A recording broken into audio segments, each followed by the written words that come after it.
Un moment de recueillement, un moment de prière pour ce prêtre rwandais. Dans les ruines du village martyr d'Oradour-sur-Glane, Laurent Rutindouka est envahi par l'émotion. Ce voyage dans le temps le transporte dans son pays 25 ans plus tôt. Je vois qu'il y a des similitudes, surtout qu'on a massacré, alors on a brûlé les gens. Comme chez nous, beaucoup de gens ont été tués dans les églises, et comme chez moi, Kiziguro et ailleurs.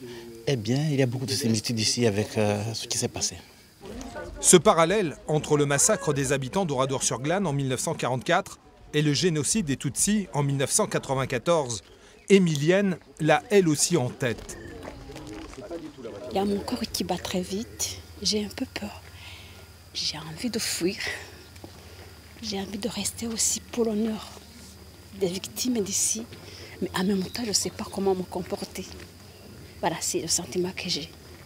En cette année de commémoration des 75 ans du massacre et des 25 ans du génocide, le Centre de la mémoire a invité des survivants rwandais afin d'échanger sur un passé tragique, mais aux similitudes communes.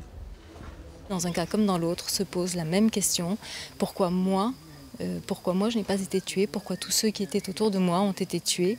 Ces questions sont les mêmes. La difficulté à vivre avec ce traumatisme est la même. Le 28 juin prochain, à Oradour-sur-Glane, une exposition sera consacrée au génocide des Tutsis. L'histoire d'un massacre sur un lieu de massacre, avec pour fond le devoir de mémoire.